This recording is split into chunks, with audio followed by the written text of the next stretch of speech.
क्या शादी वो लाइसेंस है जिसके बाद पति अपनी पत्नी के साथ कुछ भी कर सकता है? क्या 7 फेरों के दौरान पति को तन मन धन अर्पण करने वाली स्त्री की ना का कोई अर्थ होता है? क्या शादी के रिश्ते में भी कंसेंट के कोई मायने हैं? वेब सीरीज चिरैया कुछ ऐसे ही जरूरी सवाल पूछती है। जियो हॉटस्टार पर 20 मार्च को रिलीज यह सीरीज मैरिटल रेप जैसे ऐसे गंभीर विषय पर आधारित है जिसे ना समाज गलत मानता है ना कानून ही गुनाह मानता है। कहानी लखनऊ के एक संभ्रांत परिवार की है जिसके मुखिया पापा जी यानी संजय मिश्रा का साहित्यिक बिरादरी में बड़ा नाम सम्मान है। पापा जी महिलाओं के अधिकार, न्याय, सही का साथ देने, गलत के खिलाफ बोलने को लेकर बड़ी बड़ी बातें करते रहते हैं। घर की बड़ी बहू कमलेश यानी दिव्या दत्ता इस पढ़े लिखे परिवार में कम पढ़ी लिखी होने और बेटा ना पैदा कर पाने के अपराध बोध को हर किसी का ख्याल रखकर कम करती है। वो हर मायने में आदर्श बहू है। देवर अरुण यानी सिद्धार्थ सौ को उसके बेटे की तरह उसने पाला है, लेकिन इस खुशहाल परिवार में भूचाल तब आता है जब अरुण की नई नवेली पत्नी पूजा यानी प्रसन्ना बिष्ट अपने ही पति पर रेप करने का आरोप लगाती है।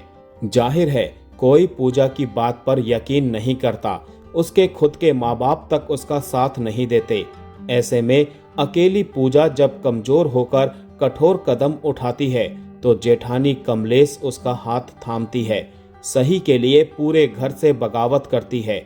मगर क्या वो पूजा को न्याय दिला पाती है? ये सीरीज देखकर आपको पता लगेगा। दिव्य निधि शर्मा की क्रिएट की गई और शशांत साहा निर्देशित ये सीरीज मैरिटल रेप जैसे संवेदनशील विषय को सख्ती से उठाती है। साथ ही पैट्रियार्की, होमोसेक्सुअलिटी, बच्चों की परवरिश में परिवार की भूमिका, बेटे बेटी में फर्क करना, यहाँ तक कि सड़कों पर महिला टॉयलेट की कमी जैसे कई जरूरी मुद्दों पर भी जागरूक करने की कोशिश करती है। हालांकि सीरीज में हर वक्त कुछ सिखाने समझाने की ये नेक मनसा कई बार सहज ना होकर जबरदस्ती फोर्स की हुई लगती है। पटकथा भी कई जगह ओवर ड्रामेटिक लगती है जो टीवी सीरियल वाला फील देती है।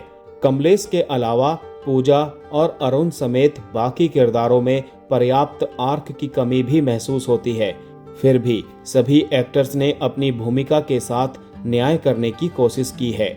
दिव्या दत्ता सख्त और इमोशनल सीन्स में प्रभावी लगती हैं। संजय मिश्रा घर के मुखिया के रूप में जमते हैं। प्रसन्ना भी स्क्रीन पर अच्छी लगी है। वहीं सहयोगी पति के रूप में फैसल राशि और मर्दानगी को हक समझने वाले अरुण बने सिद्धार्थ सौ ने ठीक ठाक साथ दिया है। ऐसे में कमी बेसी के बावजूद जरूरी बातें कहने वाली यह सीरीज एक बार जरूर देखनी चाहिए। समाज को आईना दिखाती ये वेब सीरीज आपको सोचने पर मजबूर करती है। ऐसे में जियो हॉटस्टार पर इसे एक बार देखना तो बनता है दोस्तों।